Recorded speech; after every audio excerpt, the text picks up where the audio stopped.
2020년 11월 3일 최고위원회를 시작하겠습니다.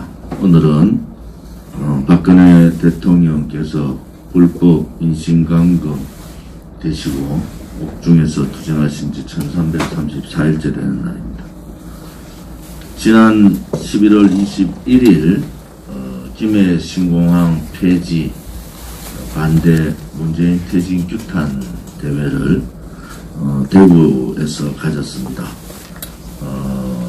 대구의 많은 시민들, 경북 도민들과 자유우파 또 우리 공화당 동지들께서 많이 참석해 주셔서 김해 신공항 폐지가 또 정책의 시스템을 무너뜨린 이 오만의 문재인 정권을 규탄하고 또 거기에 따라서 검증위가 아직까지도 최종적으로 김해 신공항이 안 된다는 표현이 아니라 김해 신공항을 보완해야 된다는 입장을 가지고 있음에도 불구하고 정치적인 공항을 만들기 위해서 가덕도 신공항을 몰아붙이고 있는 더불어민주당 또 국민의힘의 이 부산 국회의원들의 행태에 분노를 금할 수가 없습니다.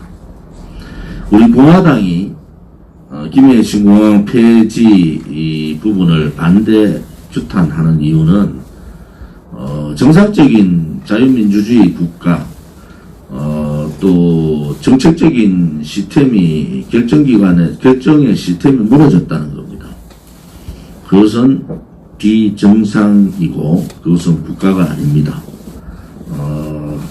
집권당 혹은 어떤 지역의 당리당략에 의해서 국가의 의결기고 또 세계 전문가의 자문을 받고 또 경제성을 따지고 보는 항목들이 수많은 항목들의 검증을 거쳐서 결정된 국가의 정책이 특정 지역의 이익, 특정 선거를 위한 표를 구하기 위해서 또 특정 정당의 이익을 위해서 그것이 바뀌는 것이 잘못됐다는 겁니다. 저는 김해 신공항 확장 사업 자체에 대해서 반대했던 사람입니다. 그렇지만은 국제 전문기관의 프랑스 전문기관의 검증을 통해서 결정된 국책 사업이기 때문에 그 부분에 대해서 수긍을 하고 국가 정책에 대해서 따르는 겁니다. 그런데 전문가의 전문 지식도 배제해버리고 국민의 뜻도 배제하고 경제성 안정성도 배제해버리는 그 자체가 국가로서는 해서는 안 되는 일이기 때문에 우리 공화당은 반대를 하는 겁니다. 이것이 부산이다, 대구다, 지역적인 이 싸움이 아닙니다. 이것은 자유민주주의의 시스템이 무너졌다는 겁니다. 그것도 선거를 얼마 남지 않은 상태에서 보궐선거, 그 보궐선거의 원인자가 누굽니까? 오거돈이라는 성추행자 아닙니까? 지금 부울경에 부산의 시장이나 경남도지사, 울산시장의 문제가 심각하지 않습니까? 부산시장 오거돈은 성추행으로 본인 스스로 물러났고 재판을 기다리고 있는 상황이죠. 경남도지사 김경수는 드루킹 댓글 사건에 의해서 2심에서 2년형을 받은 사람이에요. 울산시장 선거 개입 문제 때문에 검찰 조사를 받고 있는 사람입니다. 그 사람들이 과연 이 10조가 훨씬 넘는 이 국책사업을 가지고 논할 자격들이 있는가? 나는 근본적인 생각을 해보는 겁니다. 좀 더 부연 설명드리면은 문재인 정권이 충남도지사 안희정부터 자살했는 박원순 서울시장, 오거돈 부산시장 이 정도 됐으면은 정권을 내놔야 되잖아요. 문재인 대통령이 책임지고 대통령을 사임하고 사퇴하는 것이 맞지 않습니까? 뻔뻔해도 이렇게 뻔뻔한 좌파들이라도 이렇게 뻔뻔한 좌파들이 어디 있습니까? 그런데도 그 선거조차도 이겨보겠다고 국민을 도대체 무엇으로 보고 이런 짓들을 하는지 국민들께서 판단을 하셔야 됩니다. 특히 부산 시민들께서 우리 공화당이 가덕도 공항이 어떻다 이런 차원이 아닙니다. 이것은 자유민주주의 체제 시스템이 무너졌기 때문에 이렇게 가면은 앞으로 어떤 정권에서 국책사업을 결정할 수가 있겠습니까? 때에 따라서 자기의 이익에 따라서 국책사업을 뒤집어버리는 그러한 일들이 허다합니다. 문재인 정권 들어와서 억도 아니고 천억도 아니고 이제 조 단위도 말이죠. 10조 단위로 이렇게 갑니다. 월성 원전 폐지 이거 한 15조 정도 손해될 겁니다. 15조. 앞으로 전기값 안 올리겠다는 거짓말, 그 거짓말로 나옵니다. 현실적으로. 그 다음에 이번에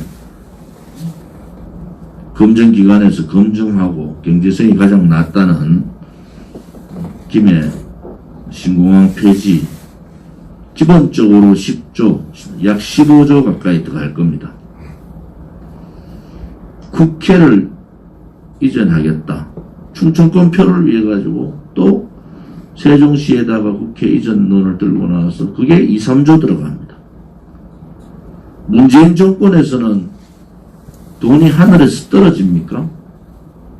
국가 채무 비율은 순수 국가 채무만도 해도 800조가 넘었습니다.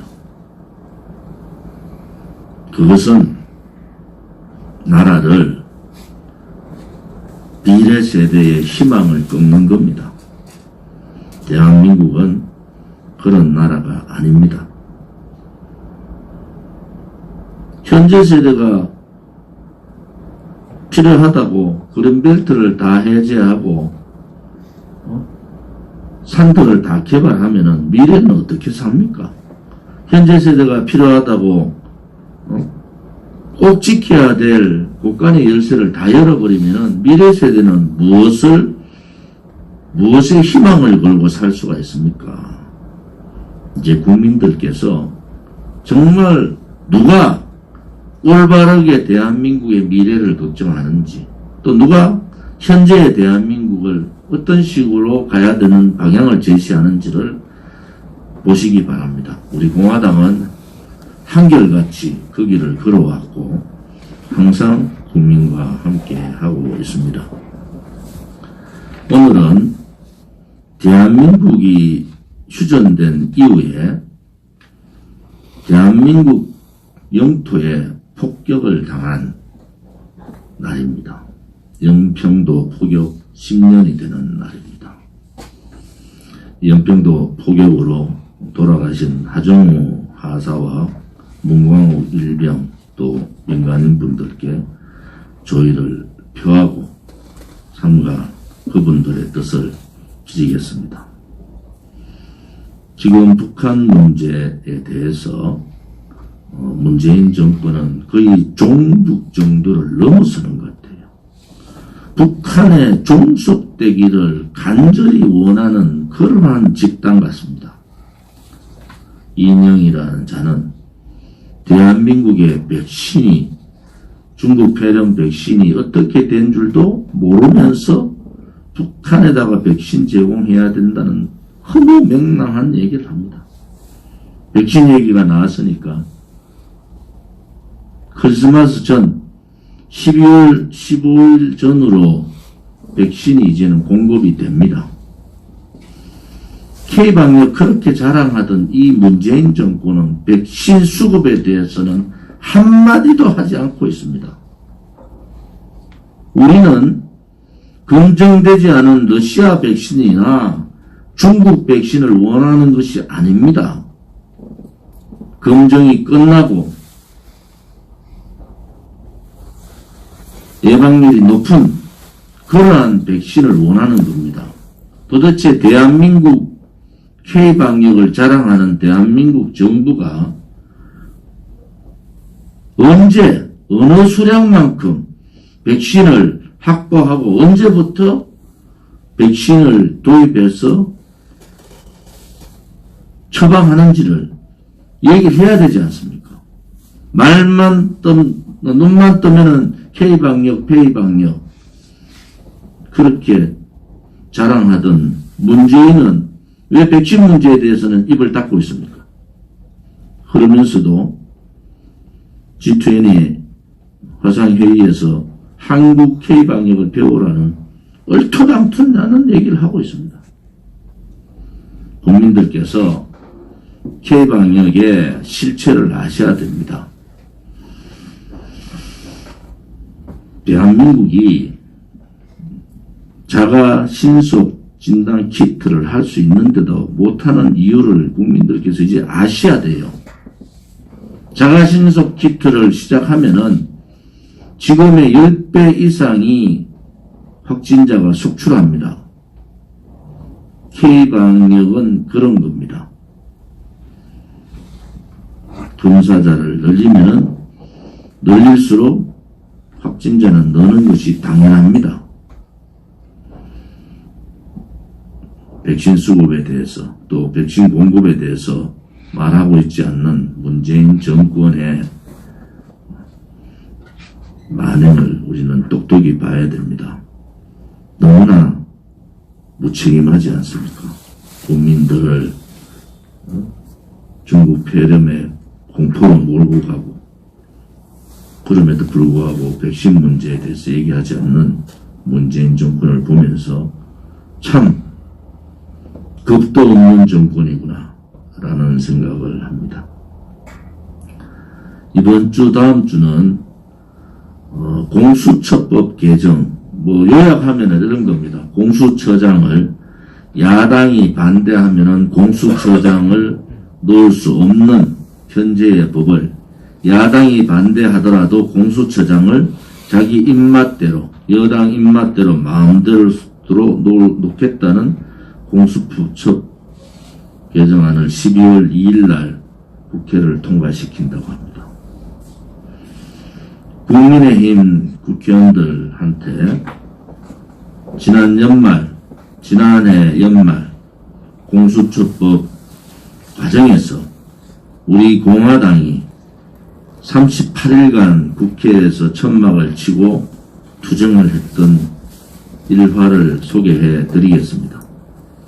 그때 저는 38일간 국회 천막 투쟁을 하면서 그 당시 자유한국당 국회의원들한테 제안을 한 것이 바로 108명의 자유한국당 국회의원들이 미래통합당입니까? 그 국회의원들이 국회 안에서 단식을 해야지 공수처법을 막을 수 있다고 그렇게 하소연하고 국회의원 한 사람 한 사람 만나서 108개의 텐트를 치고 국회에서 단식 투쟁을 통해서 국민의 뜻을 모으고 공수처가 악법 중에 악법 국민감찰법이라는 것을 알려야 된다라고 얘기했는데 지금의 국민의힘 그 당시에 미래통합당 국회의원 한 사람도 돌아보지 않았습니다. 결국 이 상황이 온 겁니다. 그때 용기를 가지고 108개 우리 공화당 텐트 하나까지 109개의